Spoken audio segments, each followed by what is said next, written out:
특히 오늘 같은 경기에서는 손흥민 선수에게 못할 기회도 주어지지 않았습니다. 투엘 감독이 토트넘 감독직 관심이 있다는 얘기가 나왔다고 하는데, 투엘 감독은 첼시가 가라앉을 때 첼시를 맡아가지고 완전히 기사회생을 시키고 챔피언스리그 우승까지 이끌고 갔던 경험이 있긴 하죠. 근데 콘테 감독님은 제가 볼 때 지금 좀 쉬셔야 될 타이밍인 것 같아요.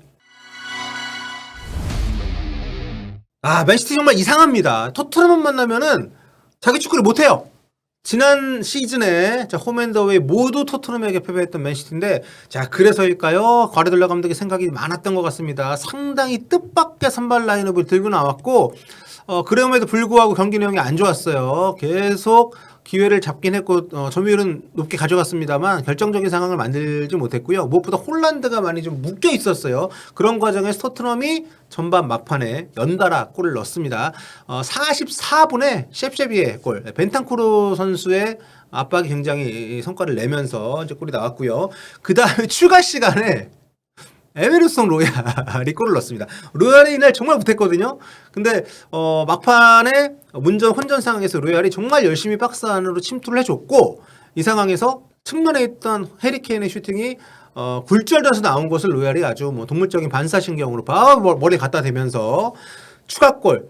이렇게 되면 토트넘이 뜻밖의 2대0으로 앞서 나가는, 이대로 끝난다면 토트넘이 리그에서 맨시티 상대로 3연승 갈 수가 있습니다. 야, 이 두 골 차는 정말 뜻밖인데, 야, 맨시티 아무리 그래도 로얄한테 골 먹냐.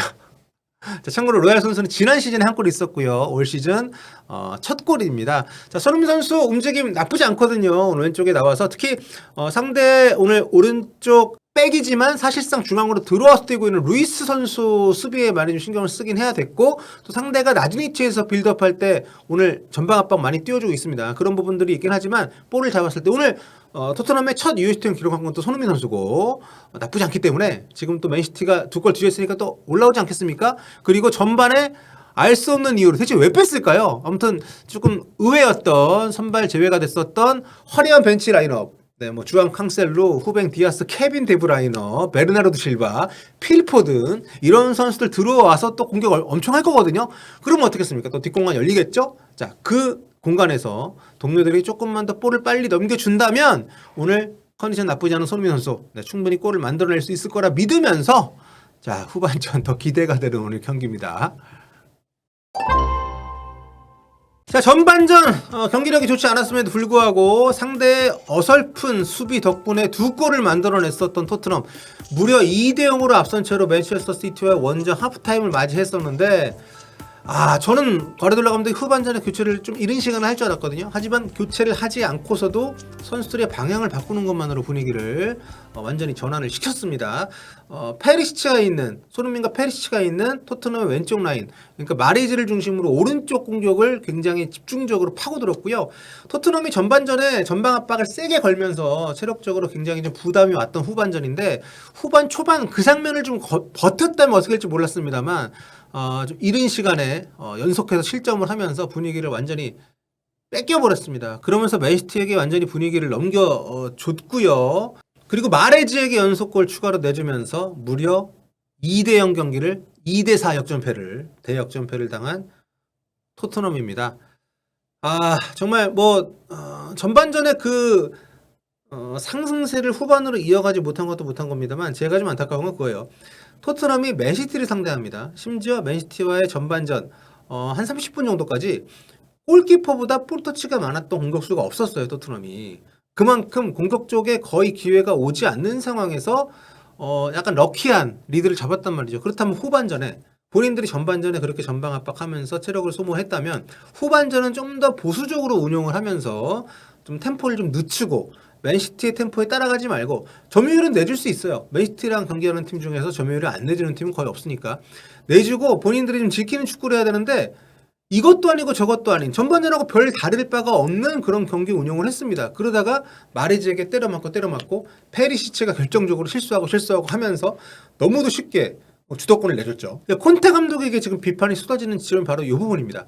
선발 라인업 늘 같습니다. 선수 구성에 약간의 변화는 있지만 기본적으로 3-4세 포메이션을 기반으로 하는 축구를 계속해서 구사를 하고 있고, 선수들의 어떤 구성이 바뀐다 하더라도 운영하는 패턴은 크게 달라지지 않는 토트넘이거든요.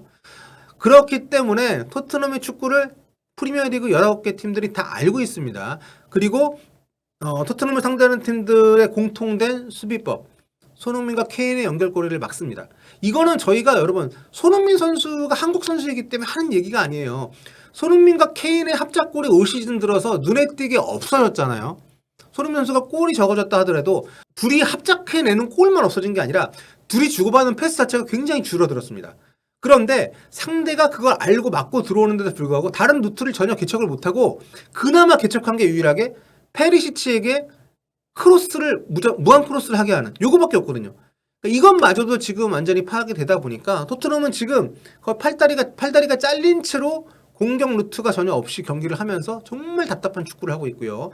그럼에도 불구하고 오늘 정말 약간 럭키한 상황에서 골들이 나오면서 리드를 잡았는데도 이 리드를 정말 귀하게 여기면서 지켜내는 축구를 못하면서 너무도 쉽게 역전패를 당했기 때문에 콘테 감독이 참 강팀을 만나든 약팀을 만나든 상대팀의 그 팀에 맞는 어떤 그 강점과 약점을 파악을 하고 거기에 맞는 선수 운용을 하는 것이 전혀 없잖아요. 게다가 교체 카드를 쓰는 타이밍, 교체 카드로 투입되는 선수들, 이 선수들의 컨디션에 대한 파악, 또 언제 흐름을 바꿔야 되는지에 대한 인지 이런 것들이 다 뒤처지고 있습니다.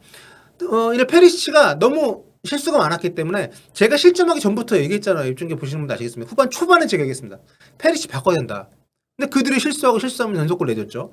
그리고 그 뒤에 벤 데이비스 대신에 갑자기 뜬금없이 랑글레를 넣었어요. 근데 랑글레가 오늘 정말 뛴 시간은 짧은데 정말 역대급 개발 축구를 보여주면서 상대에게 쐐기골과 추가골을 내주는 결정적인 원흉이 됐습니다. 이제 감독 바꿔야 돼요. 네, 토트넘은 지금 콘테 감독 본인 스스로도 오늘 아직 인터뷰를 안 한 상황이기 때문에 모르겠습니다만 늘 이런 축구하고 나면 현타온 표정으로 선수층이 얇고 선수들의 수준이 낮다는 얘기를 합니다. 감독이란 사람이. 그렇다면 사달라고 조를 것만이 아니라 지금 있는 선수들, 벤치에 있는 선수들 나쁘지 않아요. 다만 경기를 꾸준히 못 뛰고 경기 감각을 주지 못하고 그리고 토트넘 유스 선수들에게 기회를 안 줍니다. 그렇기 때문에 이런 선수들이 자기 경험을 쌓고 기량을 향상시킬 수 있는 그런 기회 자체가 없다 보니까 그런 것들이 토트넘의 선수층이 얇음에도 불구하고 이게 변화가 없이 선수를 안 사주는 것도 아니잖아요. 그리고 선수 많이 샀어요. 아스날보다 선수를 덜 사지 않았단 말이에요. 이를테면 1위 팀 달리고 있는 지금. 그런데도 불구하고 계속 고만고만한 상황에서 계속 만만하게 하얀 곡선.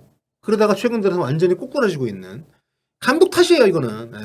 그렇기 때문에 그런 부분에 있어서 선수들도 좀 상당히 동기부여가 안 된 상황이고 자신감을 좀 잃은 상황이고 좀 약간 선수들이야말로 현타가 온 상황인 것 같고요. 그리고 계속해서 뭐 채팅창에 손흥민 선수를 약간 좀 비꼬시는 분들이 있는데 나는 저런 사람들이 이해가 안 갑니다. 손흥민 선수를 물론 잘했거나 못했거나에 대해서 평가할 수 있어요. 그런데 특히 오늘 같은 경기에서는 손흥민 선수에게 못할 기회도 주어지지 않았습니다. 손흥민 선수가요 오늘 선발로 출전한 선수 가운데 볼 터치가 가장 적습니다.